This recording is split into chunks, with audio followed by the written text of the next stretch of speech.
Good afternoon here on the East Coast. It is 12 noon and it is now time for our training session to start. We are thrilled to see so many of you here. We're at, boy, over 300 and still rising, so that's exciting. Hopefully you are in the right place, and that is for a training session called What the Supervisor of an Air Force IMA or PIRR Needs to Know.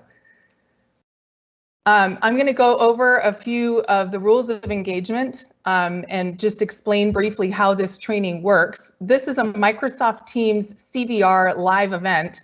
It's one of the really cool features of this whole CVR thing that we've gotten recently. The video and the audio are one direction only, so you can see me and hear me and see the slides, but I can't see you and I can't hear you. However, you will have the opportunity to communicate with us via the Q&A chat function. I do want to explain that in just a moment, I'm going to turn that function off because, well, like any good PAO, I'm a glutton for attention and I want you to pay attention to what I'm briefing. But we will turn that Q&A function back on later in the briefing, and we will stay on as long as necessary to answer all of your questions. But there's a good chance I may answer your questions in the briefing and save you a few keystrokes. When we do get to the Q&A, it is moderated. So when you post there, the other attendees, boy, 330 now, they aren't going to see that, but our moderators will. A moderator will either answer your question directly back to you if it's something that just pertains to you, or if it's something that would benefit the rest of the attendees, the question and answer will be published and then they'll all be able to see it. So the replies that you get from our moderators, it might only be seen by you or seen by everybody if it's appropriate. We do ask that you sort of stay in the lane of the training. We're going to be talking about a wide variety of things today regarding being a supervisor of an individual reservist. There are other training sessions that we here at Headquarters Rio will be doing.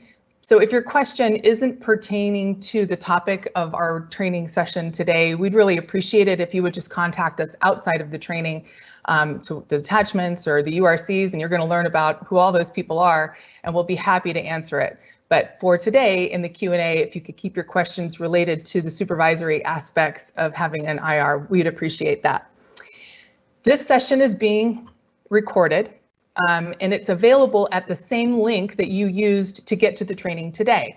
So if you have friends or coworkers who would like to take advantage of this training but couldn't due to scheduling conflicts or whatever, they can just click on the link and watch the training after the fact. So you won't miss out on a thing. And I did want to let you know that everything that's typed in the Q&A chat function for this training is pulled out into a report that we will look at later. It's one of the ways that we get feedback from you about what we need to talk more about or provide more training about. So we will be taking a look at that at Headquarters Rio when the training is over. I'd like to introduce myself.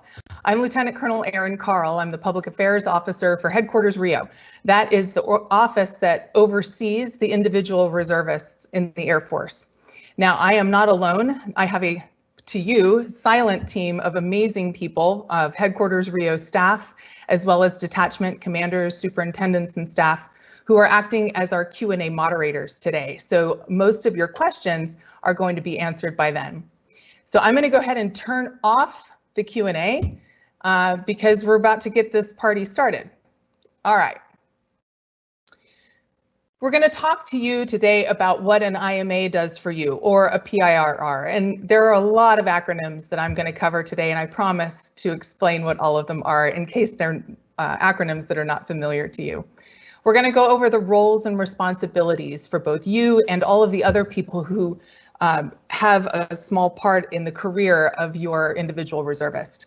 We're going to talk about how they do their duty and serve and work toward the mission of your unit, and also how they manage their career.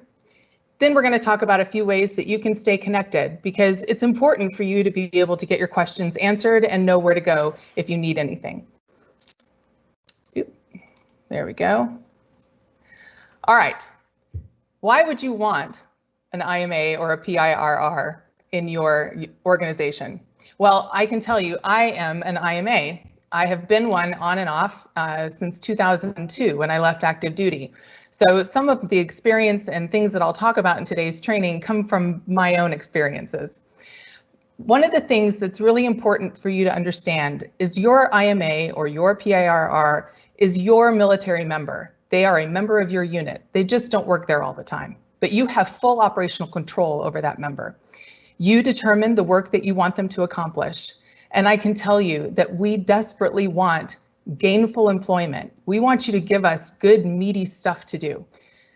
We need to be held accountable for making it easy for you to supervise us. And that means when we go over the roles and responsibilities later in the briefing, you'll find that there are things that your IR needs to do, and you need to hold them accountable to do that, because it shouldn't be an onerous burden to be able to supervise an individual reservist. And the individual reservist themselves need to make sure that that happens. We can be a tremendous asset to your organization, especially because of some of our specialized skills. One of the really interesting things about reservists is that many of us have civilian jobs, and much of the time our job on the civilian side doesn't necessarily correlate to the job we do in the Air Force. In fact, I've seen security forces, people in the Air Force who are church secretaries or teachers on the outside. I knew a cop here in Raleigh who was a boom operator. But one of the things that happens because of that is when you normally have a full skill set of active duty people in your unit, when you bring in a reservist, you may have access to specialized skills that reservist has that you wouldn't normally. So take advantage of it. You guys both work together to determine the best time for your reservists to come in and work.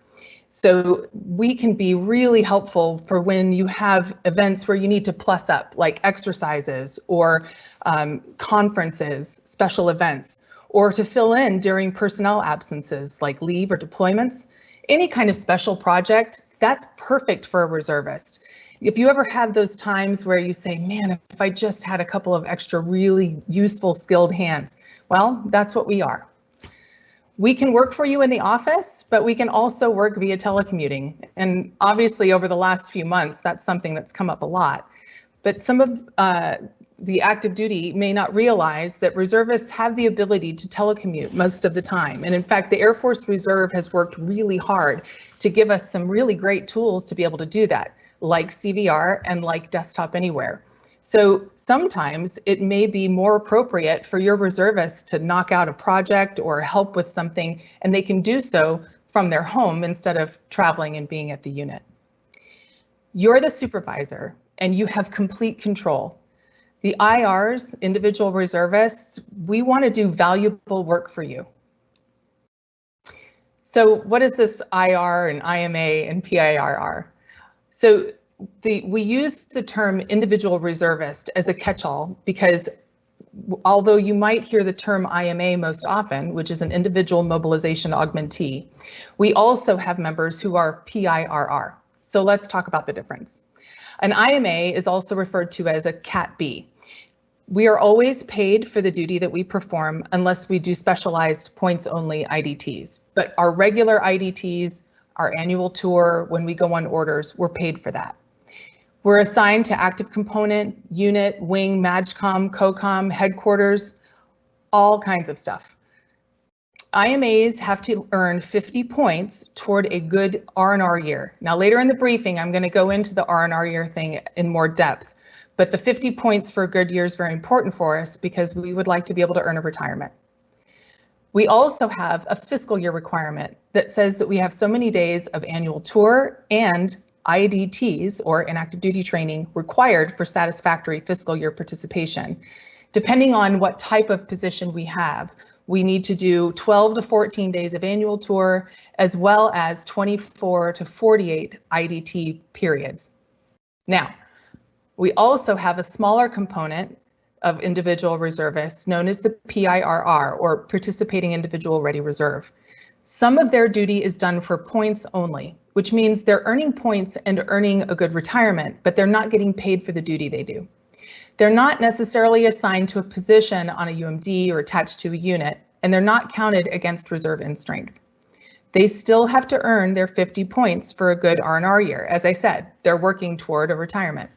And the 50 points can be paid, like MPA duty or limited school tours, or unpaid, which would be IDTs.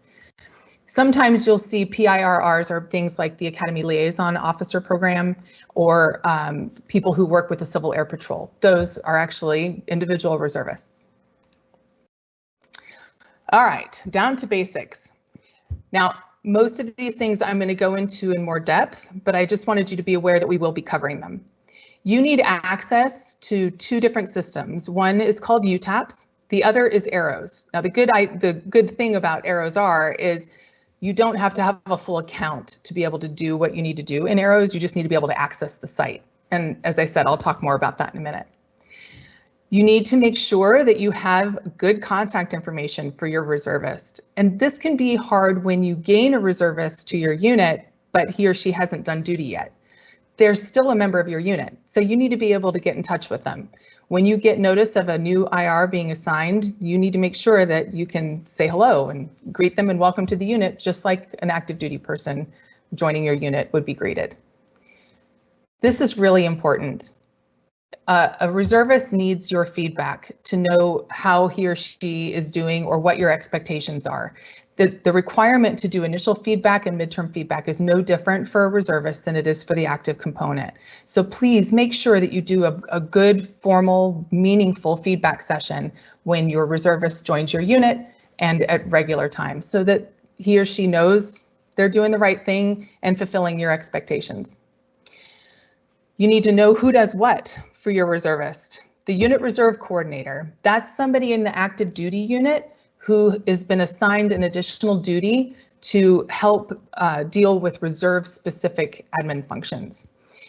Your active duty CSS and FSS, they both have tasks that they need to perform for your reservists, so you need to be aware of what those are. The detachment, we'll get into the detachments here in just a moment. Headquarters Rio, that's us. And the Air Reserve Personnel Center. They also have certain things that happen there that you need to be aware of. I want to talk really quickly about the detachments and the operating locations. So this quick little graph here shows you've got Headquarters Air Reserve Personnel Center at the top, followed by Headquarters Rio right underneath it. That's our organization. We have 7 detachments, and they are geolocated from Hawaii all the way to Germany.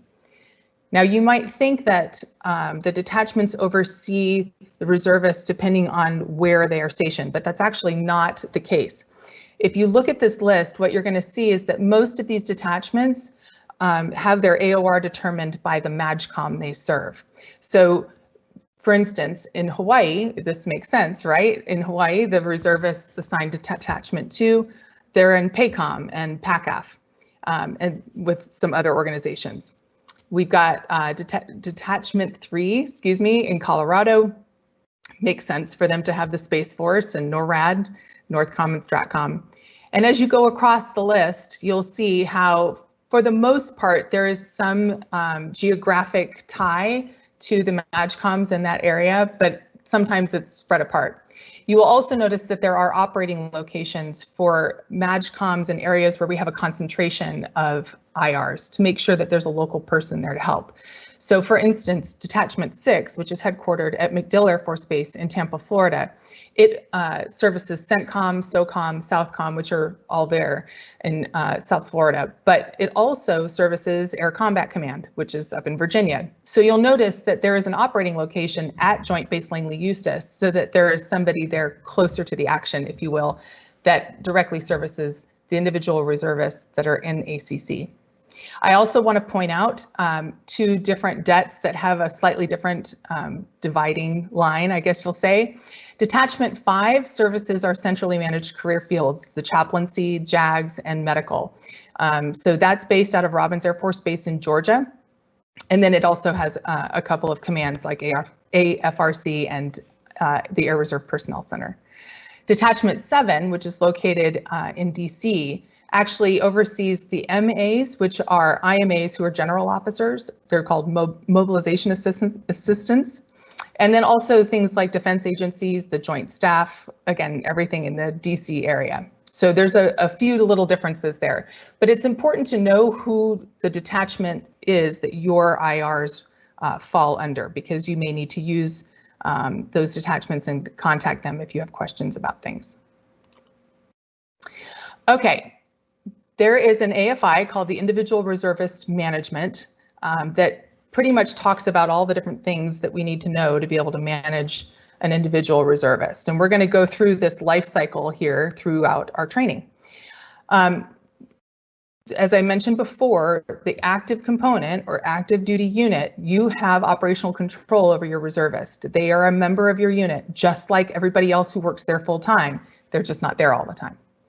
Now, the administration, that's shared. Some of it happens with the active component, with you. Some of it happens with the reserve side, with headquarters RIO and the detachments. The unit reserve coordinator, that helps you with those reserve specific administrative functions. The FSS helps with personnel functions.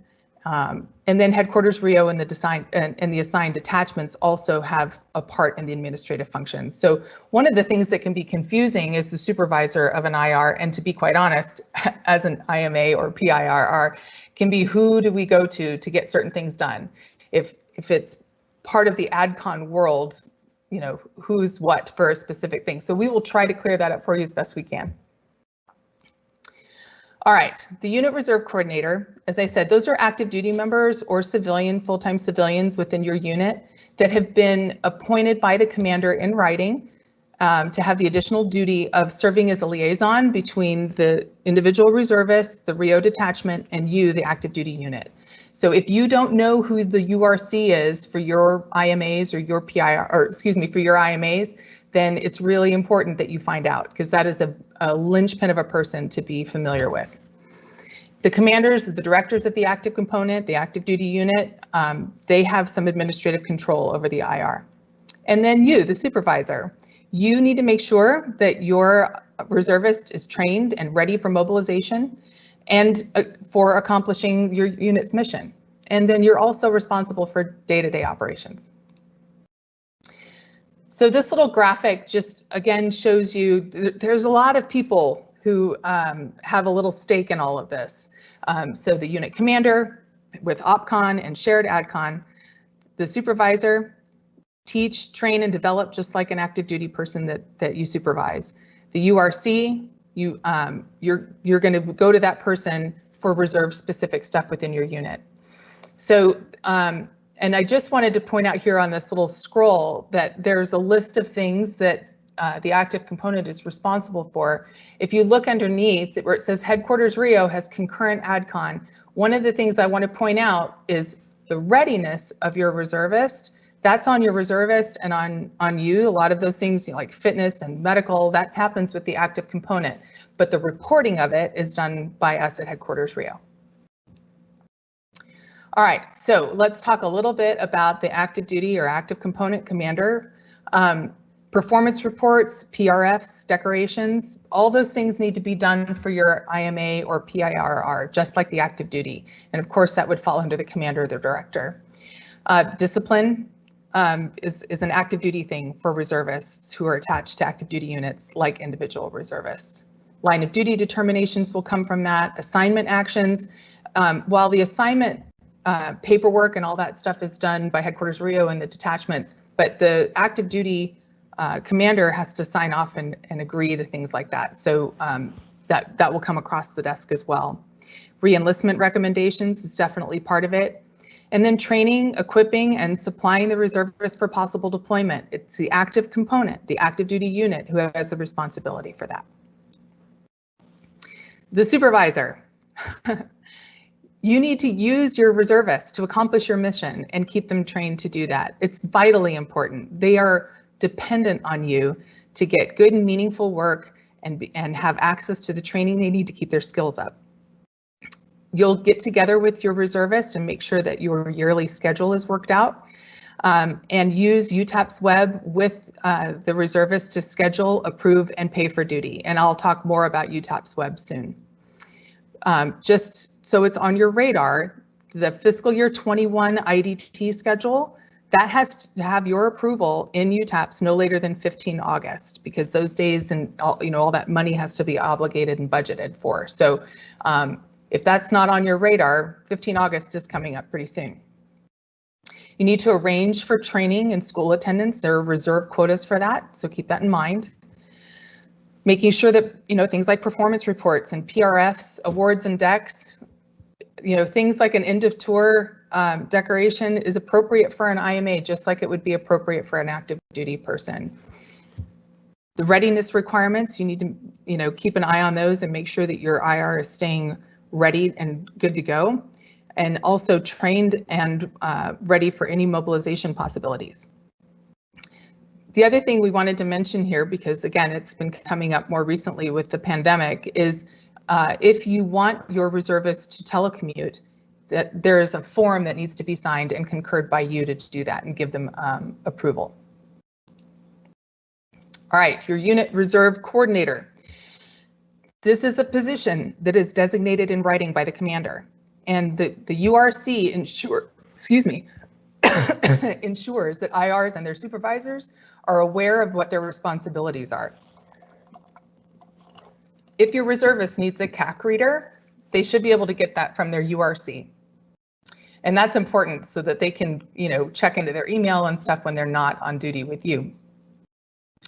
Assist with scheduling things like fitness assessments, ancillary training, and other required appointments.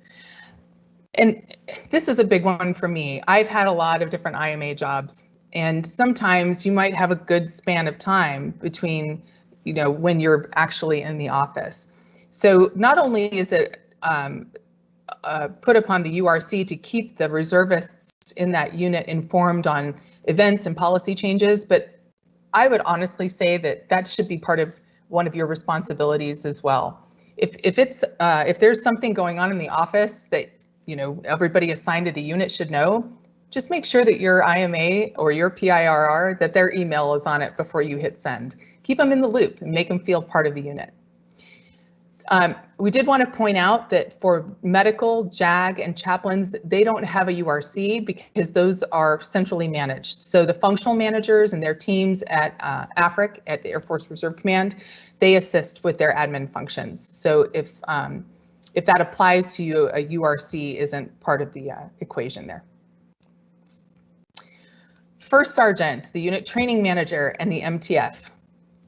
Really, the takeaway from this is they would do for the IMA or PIRR the same that they would do for the active duty members of your unit.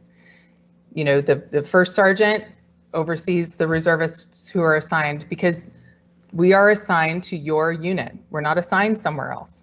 So for the first sergeant, for the training manager needs to keep track of all of that stuff. We can sometimes have issues with medical. Now, we've included some information here with the AFI sections that talk about how IMAs or PIRRs get access to medical treatment facilities.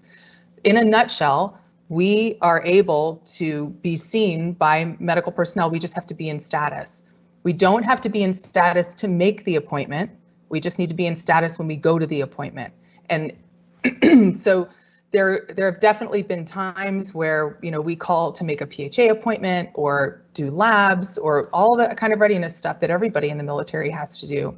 And by AFI, they need to service us. And by the way, it's not just at your unit's location, because IMAs and PIRR, they can live far away from their unit of assignment.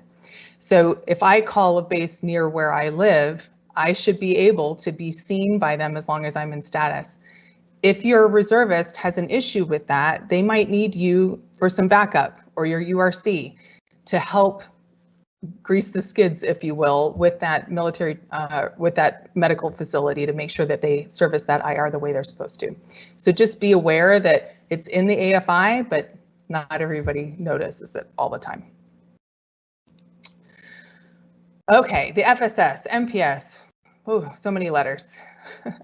So base level support for your reservist is going to come from the active component FSS and CSS, MPF, etc.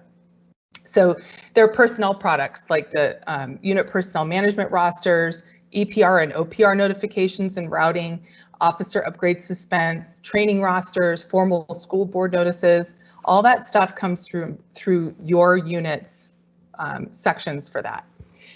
The evaluations and promotion recommendation forms, that's going to be administered through there, and as well as advising and assisting commanders with awards and decks.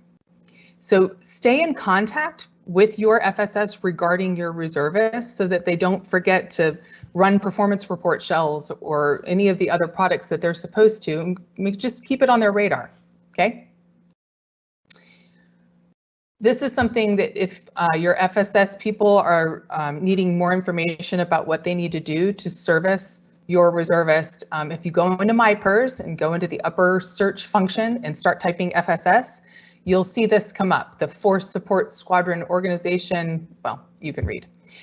Anyway, what you're going to find is this document. The most recent version was just put out on the 22nd of April.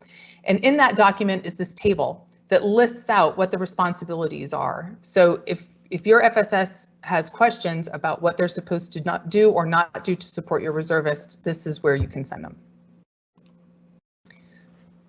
Now, we've talked about all these other people. What about your reservists? What are they supposed to do? Well, I'll use me because I am one. So I need to schedule my duty with my supervisor when it works for you, and also keeping it in mind when it works for me. You know, your many reservists have full-time jobs and you know, other things going on, but hopefully you can work together to find time to schedule IDTs and AT that meet mission requirements and work best for both parties. I need to make sure that I help educate my supervisor on the systems that you need access to and give you a hand with them if necessary. We have a lot of computer systems that we have to use to do all the different things attached with being a reservist. So we've gotten pretty used to it. There's nothing wrong with asking your reservist to help you out. We should help you out. I need to make sure I comply with readiness requirements. I'm required to be just as ready as an active duty military person, so that's on me. Fitness assessments, gotta love them. We have to do that too. If it's required, we have to maintain a family care plan. And then we just need to keep all those systems up to date with how to get a hold of us. And that's things like mailing addresses, marital status, dependents, what our civilian education is, any physical condition or medical issues. This is really important, .mil and personal emails.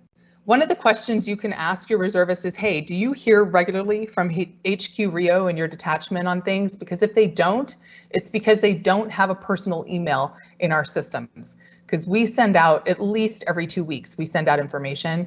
There are a lot of things that happen that we need to keep our IRs in the loop. And we have some who might do all of their AT and IDTs in 1 month and then not go back to their unit for 11 months. It's just the way their unit uses them. So it's important that they stay in the loop with communication, not only from you, but from us. And we also, of course, have to do our PHA and dental exams, including follow-ups. Okay. Now we're going to talk about participation, and sometimes this can be a little confusing, but stick with me, all right? We're going to talk about the duty of the IR. There are 2 types of participation requirements that we are held accountable to as an IMA. As a PIRR only has the fiscal year, but an IMA has both the retention and retirement year, or R&R year, as well as a fiscal year. All right, the R&R year, that's the one related to points. That's how we earn a good retirement. An R&R year is 12 consecutive months in which an IMA is required to accrue 50 points.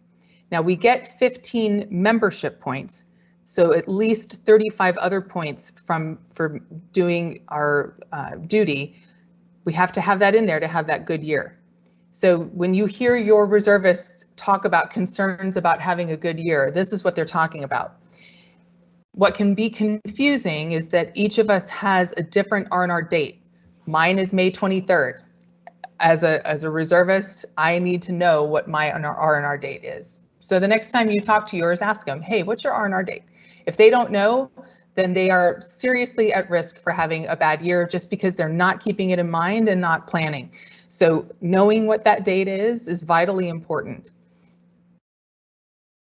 And this is why there is no way to waive a bad R&R year.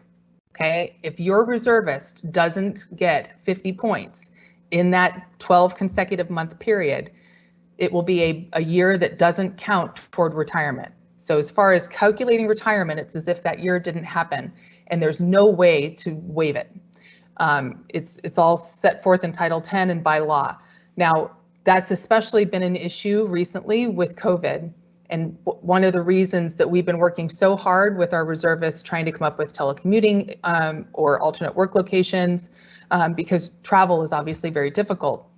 However, as it stands now, if we can't get those points in, we would have a bad year. And the reason, excuse me, that I think it's really important for you to know that is if your reservist has a set of circumstances that makes it impossible for them to travel to do IDTs or AT at your unit right now, and they are in jeopardy of having a bad year, and they've really tried otherwise, that may be why they're asking for things like alternate work locations or telecommuting, or even doing some duty for a different unit, but at a local base or at a place they can travel to. I just want to urge you to be open to those ideas, because it's not just a matter of, hey, I want to get a couple of days of work in. It's, I might have an entire year that doesn't count toward my retirement. And that can also, I mean, those are things that we have to write a letter to the board about, things like that. So it's a big deal for an IMA or a PIRR to have a bad year. So just keep that in mind. All right, fiscal year participation requirements. This only applies to IMAs, okay? PIRR don't have this. There are two general categories of IMA jobs, and that category determines how many days that you have of IDTs and AT every year. The member, the URC, FSS, all, the detachment, they can tell you, they can look it up. We have ways of looking it up for ourselves to be able to know how many days we have. So for instance, two of the codes are mission critical and mission essential. Now, as I said, there are other codes too, but I'm using these as a way of showing you what the difference is. So they fall into two main categories though. Mission critical and the other codes that are similar to it, those are 24 IDT periods. Now that's a 4-hour period, so that's actually 12 days, okay? So 24 IDT periods and 12 AT days. That doesn't mean that they can do more than 24, or less than 24. To meet their fiscal year requirement, they have to do 24. And that's the stuff that's going to get planned for and sent back and forth between you and your member using UTAPS. Now, mission essential and the codes that are like the ME code, those are 48 IDTs or 24 days and 12 annual tour days. In both cases, all of this is funded by the Air Force Reserve Command. Unless you end up doing MPA days or something like that with your member, when your member comes to your unit and does annual tour or IDTs, or ends up doing them maybe at a different base or an alternate location, that kind of thing, that is not funded by your unit. It's funded by the reserve. It's important. All right, fiscal year requirements are mandatory for IRs to remain active in the billet that they occupy. They must project their FY schedule no later than August 15th. Remember, I mentioned that at the beginning of the training. So, put it in your calendar, maybe at the beginning of August, to ping your reservist, say, hey, we've got 2 weeks to get your UTAPS calendar approved. So put those days in and send them to me and let's get them green, okay? Annual tour orders for the current FY, they need to be in AROEs, which is our orders writing system, by 31 May. And if they go in late, then a letter, a justification letter or an explanation letter has to be submitted explaining why they're late. And that's a budgeting thing. We have to obligate that money, all right? So again, little reminder in the calendar to pop up, hey, it's 1 May, we really need to plan when you're going to serve your AT so you can get those orders in the system. All right, those orders will be published by 30 June. And just in case you're not aware, the fiscal year is from 1 October to 30 September. All right, how to meet the FY requirements. So annual training is a minimum of 12 days. There are times where you can add a couple days to it for a maximum of 15, and that's for individual and unit readiness and training. IMAs earn 1 point for each day of annual tour. So this is kind of where those two requirements end up crossing over, right? So they're doing their AT days for their fiscal year requirement, but when they're doing that, they're earning points toward the R&R year requirement to be able to earn their retirement. So 1 point for every day of annual tour. IDT training, that's 4-hour periods. So when you see the 24 period or 48 period requirement for those jobs, that's a 4-hour period, and we can do 2 periods in a day. So really, when you're talking about a 24 period day, excuse me, a 24 period job, what you really usually mean is 12 days of work, okay?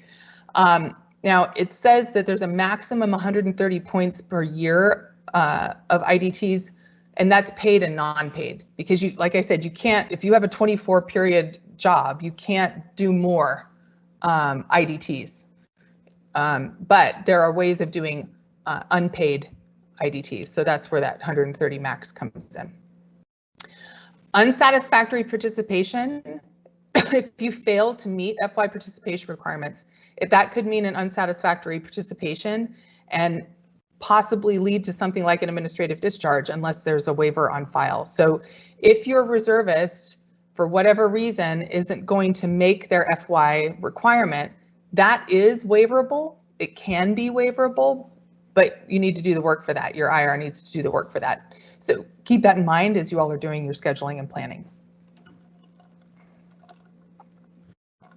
All right.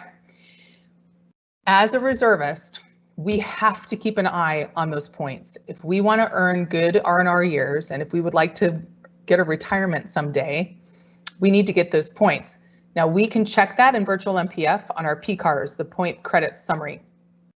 When you go into PIRRs, it shows you the previous full year. So as I said, my R&R date is May 23rd. So I just completed my previous year, right? But it usually takes about 60 days for that line to update. So if I go in right now to virtual MPF, I'm going to see the previous year's totals and telling me I've got a good year. So it's going to probably be at least mid to end of July before I'm going to see that the most recent year updated on that PIRRs. Now, lower on our PIRRs report, it lists every single point, every day of duty we did. So we can still keep very close track on our PIRRs to make sure that our points are being credited toward our year. If there's an error, then your member can submit supporting documents like, 40As, which are the paper version of our IDT work, pay stubs or LES or ECI points. Those are for school. We can submit that and have it updated via a MyPIRRs ticket. Okay. Your unit reserve coordinator, the URC, can also help with that and answer any questions you have or your IR has about the R&R year and fiscal year requirement. I will tell you that that's a frustrating thing for many of us, and sometimes it's kind of hard to wrap our head around. And we might be, chugging right along year after year, getting those points and scheduling duty and everything is fine. And then something like COVID happens and throws a wrench in the whole thing, and all of a sudden we're at a place where we might not have a good R&R year. And it can get confusing with the FY AT and IDTs and then the points. So when in doubt, you can call the DET, or you can certainly talk to your URC. He or she should know all of that stuff and be able to explain it. All right, annual tour. Once you and your IMA have agreed to the days that they'll perform their annual tour, then an orders request is put into a system called ROEs. That's our orders writing system. When the reservist submits that information, they put your email in there, and you're going to get a notification just to let you know that they've put it in. There's no action needed when your reservist requests orders. It's just to keep you in the loop. Now, After they've done their annual tour, most reservists are going to go into Arrows and do an online tour of duty certification. It's the same as when we took our paper, doing the manual version with our paper orders, and you sign it saying yes, they were here. So we prefer to do it online because it's faster. We get paid faster. And when that happens, you're going to get a link in an email. Click on it. It will take you to Arrows for you to certify it. You don't have to have an account in Arrows. You just need to be able to get to the website. So that's really important. When you see that email come in with that link, you want to get that certified so that your reservists can get paid. Remember, we don't get the every 2-week paycheck. We get paid when we work. So regardless of the type of work we do, normally there's an action that you're going to need to take to allow us to get paid. If you have problems reaching Arrows from that link in the email, this is the help desk information. So you can call them, and sometimes depending, I know I was assigned to a COCOM and they had some issues with it with the computer networks. So they're pretty helpful. You just call them or shoot them an email and they'll get you set up so that you can make sure that your reservist gets paid. Okay, IDTs. There is a different system called UTAPS that we use to plan our IDTs. So the primary purpose of this program is to schedule and verify and manage the pay points for both fiscal year requirement, right, to do a certain number of IDT periods or points only IDTs. Again, we are dependent on you to take action here to make sure that our days are approved, and then afterward that you mark them worked and paid so that we get paid for doing the duty we did. Briefly, I just want to show you, this is what the calendar looks like in UTAPS. So the different color coding is how you can tell what actions might need to be taken. All right. One of the things that you need to know is when we go in to UTAPS, and again, before 15 August, we need to do this for next year, we have to put in all of our points. The system will not let us submit. We can't, be done on the calendar and submit the schedule to you unless we have all of our points in. So for this calendar, if you look over at the quarters, and then there's the FY column, you'll see 48, because this was a 48-period IMA job that we were looking at here. But let's say you're not sure, you know when they're going to work some of their IDTs, but not all of them. That's fine. But you're still going to have your reservist put something into UTAPS because that tells Reserve Command to set that money aside. When the reservist submits the days, then they're going to be yellow. You can see there's a little key there near the bottom. So white means that they had been built. Yellow means that they were pending, and that means pending your review as the supervisor. If you approve those days, they will turn green. If you reject them, and you can, then they turn red. Then when your IMA comes in to do those inactive duty days, they go into they go into UTAPS and they mark that they've worked it. Then it turns gray. Then you get an email letting you know that action was taken on those days, and you need to click on that link in the email and go into UTAPS and say, yep, they worked the days. That information goes over to the pay office and pushes out pay for those days so that your reservists gets that direct deposit in the account. Very important. So that's in a nutshell how UTAPS works. Now this is the front screen of UTAPS right here. There is a little help drop down. You'll notice that there are tutorials there and also a quick start guide. So those, if you have issues with UTAPS and you're not quite sure how to do things, it is a bit of a quirky system, to be quite honest. So getting familiar with those tutorials and quick guides will probably be time well spent. And just a little note here that if you mark those days worked, they turn black on the calendar, and it's been 2 weeks and your reservist hasn't gotten paid, then you need to let them know to put a ticket into my purse and they'll try to figure it out.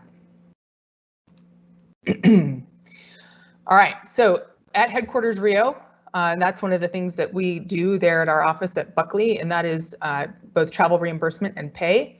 So you can go to this is part of our website here that has a lot of information about where to submit things and how to take care of them. Things like we're actually in the middle of this year of doing BAH recertification, or submitting pay documents, submitting orders for pay, all that kind of stuff. That all goes through here. So if you have any questions about it, this is the website to use. And that's also where you would address, my PIRS tickets or whatever if you have a question, or more specifically, if your reservist has a question about pay. Okay, let's talk about readiness. So this is ArcNet. This is another system. You shouldn't need to get in here, but we have to get in here. This is where we track our readiness. And this is what an ArcNet readiness report looks like. So there's two different ones here. Somebody's ready and somebody's not. And they're color coded. It makes it pretty easy. So when we log into ArcNet, it's going to tell us whether we're green on overall readiness and if we are red, what the issue is. So, if we're out of date on our fitness or security status or whatever. So, it's never a bad idea to ask your reservist, hey, have you pulled a readiness report recently? ArcNet should communicate with your reservist to say, hey, you're not ready on this, you need to take action in ArcNet. But just in case, it's not a bad idea for you to ask. These are the five main readiness factors that we need to keep an eye on. Of course, the PHA is very important. Our dental. Now, we can see a civilian dentist. We have to see a military dentist every 3 years, but the other times we can have our civilian dentist fills out a form 2813 and then we submit that, and that takes care of that requirement. The fitness program manager, we need to work with him to schedule our fitness test. We do not have to test at the base at which we're assigned. We can test at any military facility. So for instance, I live in North Carolina, and but I've been assigned in Florida and now I'm assigned in Colorado, but I go to Seymour Johnson to do my fitness tests because it's the closest military installation to where I live. And I just have to make sure that I'm in some sort of status, usually points only IDT status that day, just which allows me to take advantage of the local fitness center. Security clearances, that's important. We have to keep that up to date. So talk to your unit security manager on that. AFSC training, that's what your active component, your active duty unit training manager is there to help with any upgrade training matters, anything like that. AFPAS, we use that too. So we just need to make sure that we use it and keep it updated, especially if there's some real world events going on. So just to keep you aware that we use that system as well. So here are a couple of other important systems that you don't necessarily have to use, but your reservist does. One is virtual MPF. We do a lot of stuff in there. So things like our home address. I did want to point out, because this can be very confusing, but a lot of times if we're applying for a new job or performance report, maybe they'll say, hey, I need a copy of your CERF. Well, we don't use the CERF. We use something called a career data brief. And there are actually some, we're trying to get the information out as much as possible, but there's some reservists who don't realize that either.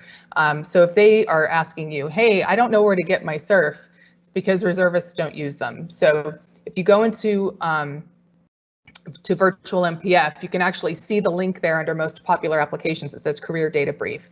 That's a reservist's version of a CERF. Now, my PIRS is another system that we use a lot. That's where all of our tickets come from when we have issues with travel or pay. That's how we submit a lot of our documents for pay, like IDT lodging reimbursement, for instance. But that's also a system that we at Headquarters Rio use to push information out to our reservists. So it's really, really important that their profile in my PIRS has a really good personal email set up, as well as an accurate .mil email, so that we can get the messaging to them in the guidance updates. That's something that really came up recently with COVID because, boy, talk about a lot of guidance coming out recently. We were trying to push that out as best we could, but if they don't have a good personal email in my PIRS and they're not cacking into their .mil, they're going to miss it.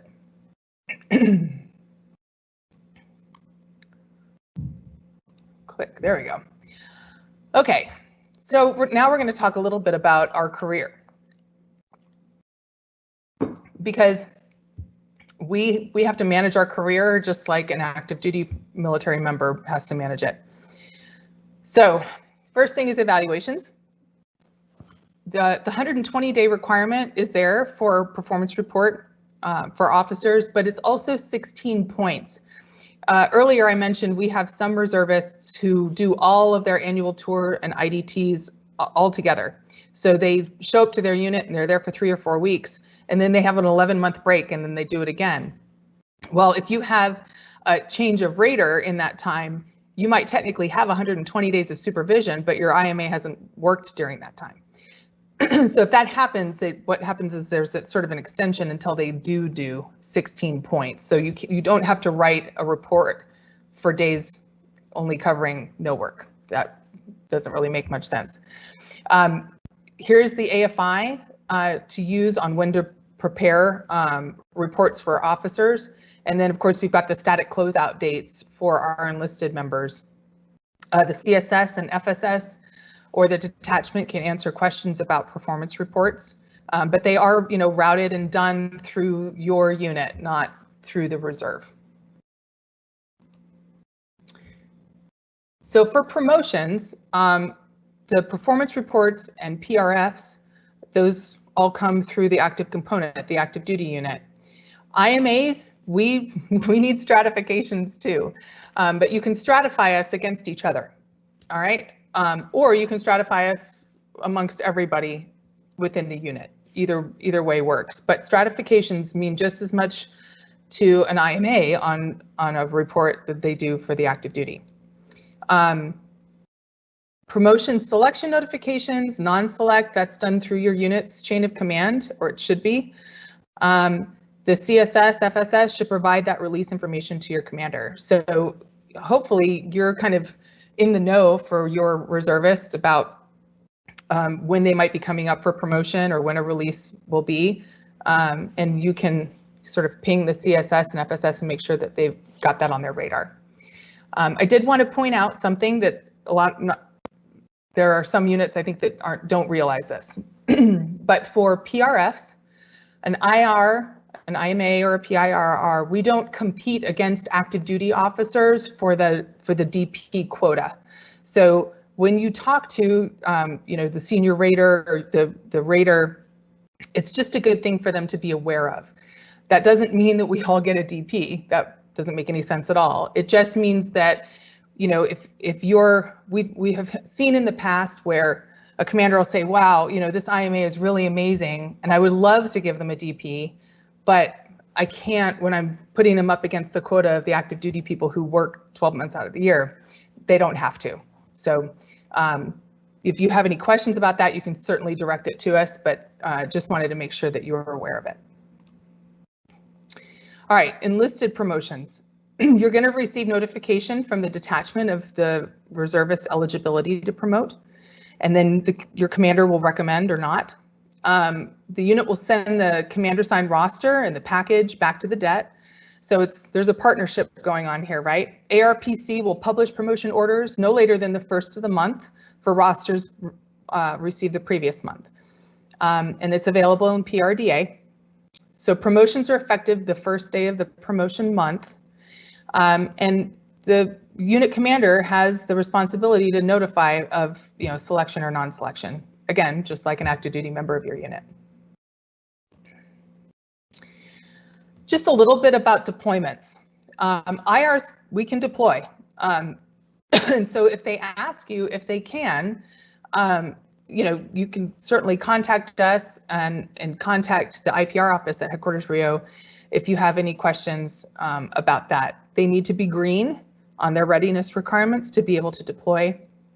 And this is what's critical, is if your reservist deploys, it's your job as the active component, active duty unit, to make sure that they have all of the stuff that they need. The training, equipping, special uniforms, all that stuff, all right?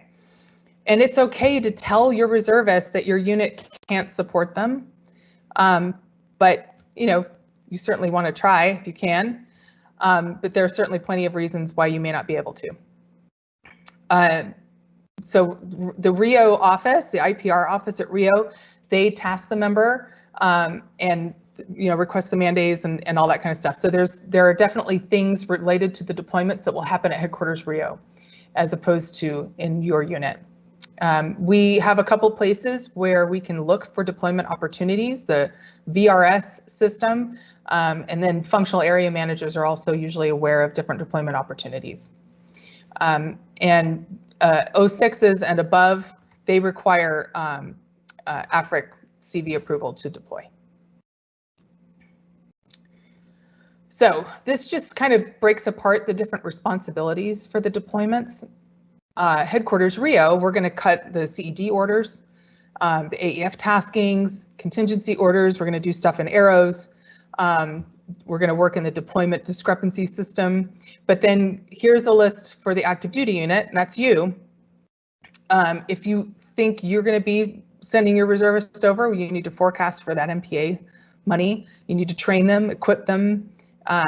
There's in and out processing, all that stuff. If you have concerns about how this is going to work, then you can certainly call us at headquarters RIO or the DET and ask those questions. But this is sort of a quick and dirty how those responsibilities divide up.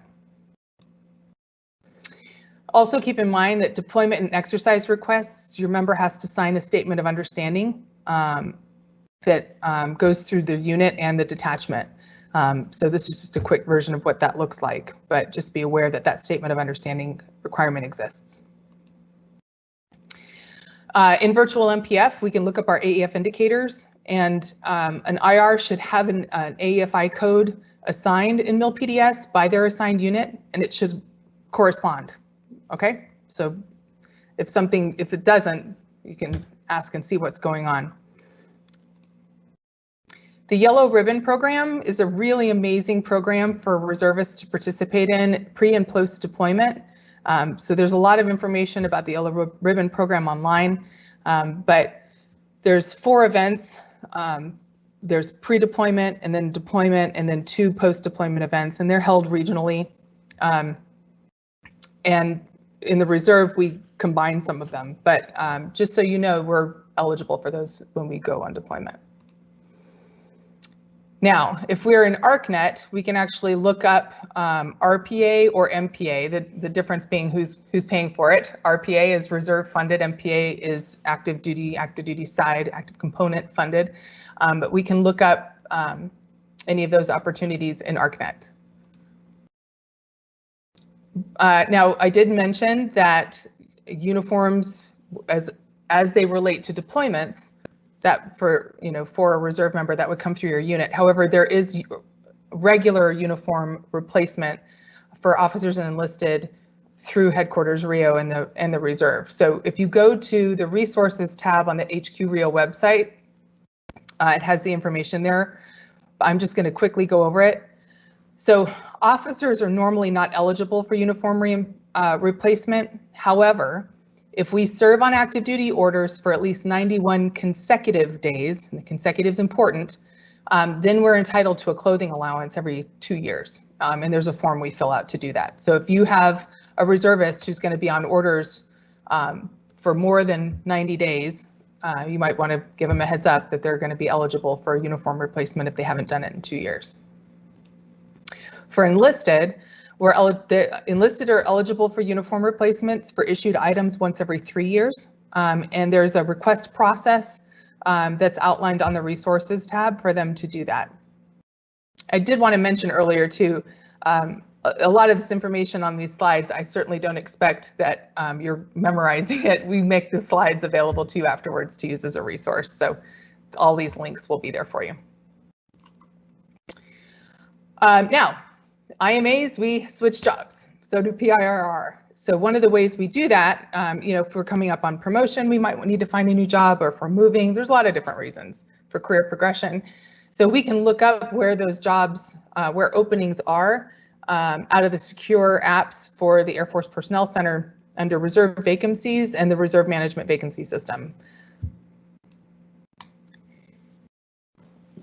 This is sort of like a, I don't know, if we were supposed to put everything together in a short list of what things are going to make the most successful pairing and partnership between you and your unit and your individual reservist, this would be it.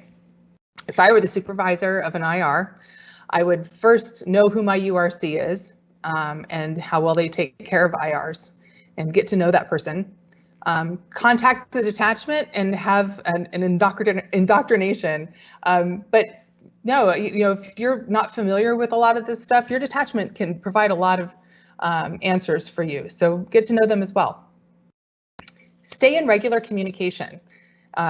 That's something that came up during when COVID hit.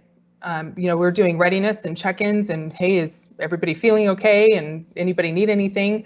If you're doing that within your unit, you should be doing that with your reservist too. He or she is assigned to your unit. They should be treated as if they're part of it all the time.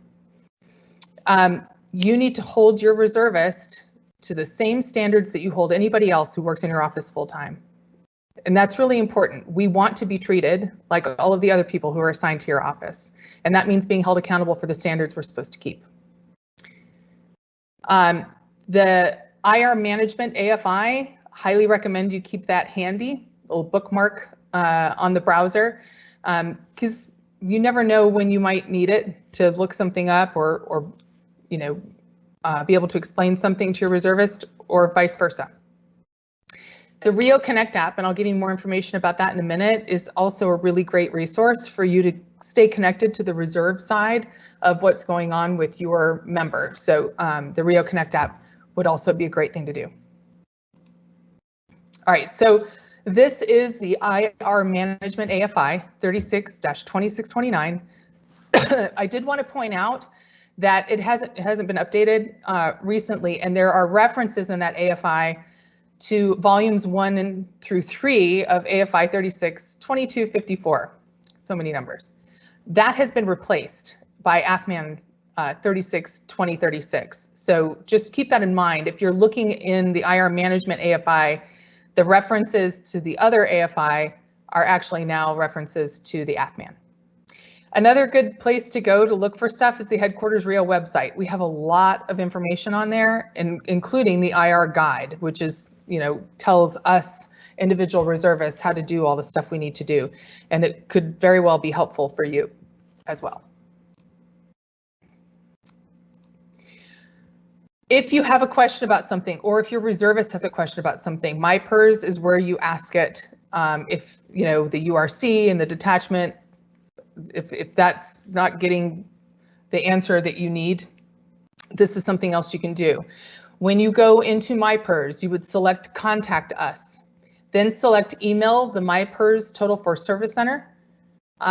It'll ask you to make a couple of choices, Air Reserve, IMA Management, and then type in a subject and a question. Let us know what you need. Those tickets are all tracked, and you can log back in and the responses will come to your email. You can reply back in the system. So just so you know, that is another option available to you if you're not able to get the answer elsewhere. All right, the Rio Connect app. This is really helpful. All you have to do is go into the Play Store for your phone, whether you have an Android or an Apple, and search Rio Connect. You can download it. We send push notifications out. There's training and resources. A lot of it redirects back to the Headquarters Rio website. There's a directory on there if you need to get in touch with your detachment or a section of your detachment. There's a fitness test calculator. It's kind of cool. And there are also chat groups. So those are divided up by detachment. And so if all of your IMAs are in Det 6, then the group code would be Rio Det 6, or if it's Det 2, Rio Det 2. Then you can join the chat group, and a lot of times the DETs will push out information there, but it's also not all, but some of the detachments have the chat feature enabled, so you can sort of crowdsource information, much like you would in like a Facebook group. We are on Facebook. If you search HQRIO, that's what's after the / on facebook.com. You can like and follow us there. We do a lot of these training sessions, and a lot of other information and guidance that gets pushed out will also get pushed out on our Facebook group. Of course, the Rio Connect app. There's a ton of information on our website. So these are great places for you to get answers to any questions that you might have. So here is the detachment listing. The same information is on the website and the Rio Connect app. If you have questions, this is where you would address that information for the detachment. Okay, woo. So here's the deal. We are going to keep this meeting open as long as we need to answer all of your questions. So the chat function is back open. You can post your questions, and the moderators are standing by to answer those. If you would like a copy of the slides, what I've done is got QR codes here. So if you use your smartphone, you can take a picture of that QR code. It will take you to the website or the Dropbox link where those slides are. In addition, if you go to the Headquarters Rio website and select training, the top section is virtual training, and the copy of the slides are also on there. So you don't have to use the QR code if you don't want to. I would respectfully ask that you take a moment, would be incredibly helpful, and take a very short Google form based survey after this training. The bigger QR code will take you to that, and the link is right there, but not that you're going to type all that out. You won't be able to access that on a .mil computer because it's a Google form. They don't seem to like it. So you can do it on your phone, or you can do it on a personal device. It should take you no more than 2 or 3 minutes, but it would be incredibly helpful for us to get feedback from you about the quality of the training and if it was helpful for you. And boy, that's pretty much it. We're going to hang out and start answering questions here in the chat. I'm probably going to turn some tunes back on, give us a little bop music while we wait. But I just wanted to say we ended up with about almost 350 people at this training, which just makes my heart happy because I can tell that there are supervisors that need this information, and you are concerned and want to be able to supervise your reservist well, and we're really happy to hear that. We at Headquarters Rio are really trying hard to get as much training and information out as possible, and so I really appreciate you taking the time and listening to my talking headness with the slides. Again, the slides are going to be available on the HQ Rio website under training, as well as a link to this recording. So if you have other supervisors who want to take advantage of the training, they can find it there. Please take the survey. That would make me very happy as well. And so I am going to just get rid of my happy smiling face here in just a minute, but we'll turn on some music, we will answer all the questions, and we will be here to help you out as long as need be. And after that, we can go on about our Friday. Thank you very much. We really appreciate your time and attendance. And hey, we're coming up on 4th of July. Happy 4th of July, everybody. Thanks so much.